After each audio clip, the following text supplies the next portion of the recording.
Hi.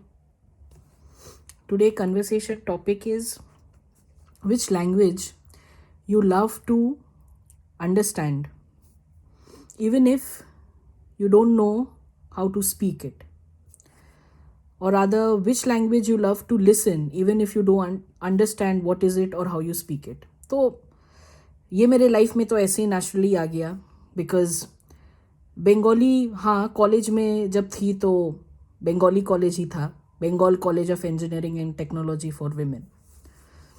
तो वहाँ पर मेरे को बहुत किटकिट लगता था वो ये मतलब बंगाली सीखने में नहीं, मतलब सुनने में भी लगता था कि एक साथ लोग बैठ गए हैं एंड वो बहुत किटकिट टाइप लगता था मुझे कि क्यों, मतलब एक दूसरे को सुन ही नहीं रहे हैं, 5 लोग एक साथ बोल रहे हैं। तो मुझे लगता था शायद भाषा में ही प्रॉब्लम है, तो मैं थोड़ा दूर बैठती थी, समझने का कोशिश करती थी पर उतना जान या मन नहीं डालती थी। बट अभिषेक क्या रास्ता अपनाया, म्यूज़िक सुनाया मुझे, चंद्रबिंदु का सुनाया, कैक्टस, फॉसिल और क्या क्या है, भूमि, क्रॉसविंड्स है, लोक्खी छारा है, फिर कौन कौन सा है, एक है कुछ मोहिनेर घोड़ा गुली, ऐसा है। तो जब ये सब गाना मैं सुन रही हूँ ना, तो उस समय मुझे समझ में नहीं आया कि क्या है ये सब गाना, पर इसका जो म्यूज़िक था, इसका जो रिदम था, मतलब दिमागी माहौल बदल दिया मेरा। वो जो सोच रही हूँ, जो टेंशन है, स्ट्रेस है, जो भी है, टेंशन स्ट्रेस था कि क्या पता नहीं, बट वो एक होता है ना, वो कैसे समझाऊँ, एक ब्लॉक टाइप सोच रहता है। वो सुनते ही आई एम लाइक कि ठीक है ना, एवरीथिंग मैं देख लूँगी, कर लूँगी। तो ये इतना पावरफुल लगा मुझे। तो जब ये म्यूज़िक मुझे अच्छा लगा तो मुझे मन किया कि ये लिरिक्स क्या बोल रहा है, एंड फिर लिरिक्स समझने के लिए आई हैव टू अंडरस्टैंड कि वो वर्डिंग्स का मतलब क्या है। फिर धीरे धीरे वर्ड सीखी and then I started making into full sentences. तो अभी भी उतना फ्लुएंट नहीं हूँ, बट इससे मेरा प्यार बढ़ गया। तो ये ना ही मैं समझती थी ना ही बोलती थी, पर सुनकर ये बहुत अच्छा लगा लैंग्वेज। तो मुझे लगता है ये टॉपिक में अच्छा लगेगा सुनने को। हाँ, इसके अलावा अगर अफ्रीकन म्यूज़िक बोलो या स्पेनिश बोलो तो सुनने में बड़ा बहुत ही डिफरेंट म्यूज़िक है, एंड ये जो टिक टिक वो रिदम है, ये एक ठो स्पॉन्टेनियस टाइप, तो वो सुनने में बहुत अच्छा लगता है। तो ये म्यूज़िक से you can converse among each other कि उसका मतलब लैंग्वेज क्या है, या ऐसा कौन सा लैंग्वेज, इससे ये भी पता चलेगा कि कितना वो एक्सपोजर है उसको आउटसाइड वर्ल्ड का।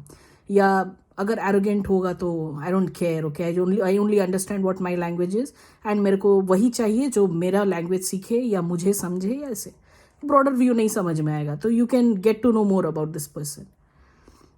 अच्छा हाँ, लोग मुझे ये भी बोलने लगे हैं कि देख, तो ये जो टॉपिक्स दे रही है तो मेरा सास के बारे में कौन सुनेगा, ऐसे बोलने लगे हैं मुझे लोग।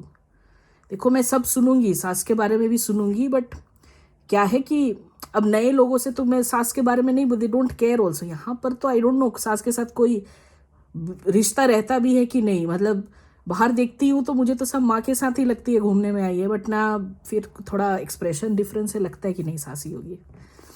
तो कितना भी कर लो ना, वो एक वो हो जाता है, वो अपनापन वो नहीं रहता है, मतलब मॉम के साथ जो रहता है वो नहीं बनता है बार। मतलब मेरे को तो वैसे भी कभी बहू से बेटी नहीं बनना था, क्यों बनना, बहू बहू रहो, बेटी हो बेटी रहो, बहू बेटी, बेटी बहू, भाई बहन, क्यों, जो हो रिलेशन वही रखो ना। हाँ, लेकिन आंटी नहीं बोलेगा कोई मुझे, जिसका भी बच्चा हो रहा है, आंटी नहीं बोलने का, आंटी को रिप्लेस करके सेक्सी रखने का new term for me only. तो जब भी मुझसे वेलकम या वीडियो कॉल करोगे, बोलोगे ये देखो sexy, for her should be, उसके लिए होगा कि हाँ ये आंटी है। बाकी सबको आंटी बोलेगी, मेरे को सेक्सी बोलेगी, नहीं बोलेगी तो फोटो भेज देना, बात मत कराना, बच्चे जब तक बोले नहीं या समझे नहीं। ठीक है, और क्या बोलना था टॉपिक, फिर वापस आती हूँ। ये सब जो डाइवर्जन हो जाता है थोड़ा, बहुत सारे वो वीडियोस के बाद वो फीडबैक मिलता है तो वो भी तो शेयर करना होगा ना। तो ठीक है, ऐसा नहीं है कि मैं ज़्यादा वो ये हो रही हूँ टॉपिक से। और क्या था, लैंग्वेज के बारे में बोल रही थी। तो तो हाँ, इसके बारे में you get to understand about the next person कि उसका लाइफ का व्यूज़ कैसा है, क्या वो एकदम स्ट्रिंजेंट है अपने ही कम्युनिटी को लेके। बहुत लोग हैं कि अपना धर्म, अपना ये, अपना रहन सहन बहुत पसंद आता है, they don't want to intermingle with the other culture. क्या पता कल को अफ्रीका में ही सेटल करना पड़े, युगांडा में ही जाना पड़े, पूरा नष्ट अर्थ भ्रष्ट हो गया, युगांडा जाना पड़ा, वहाँ का लैंग्वेज सीखो। तो अगर ये पहले से आप में हैबिट है तो अच्छा रहेगा।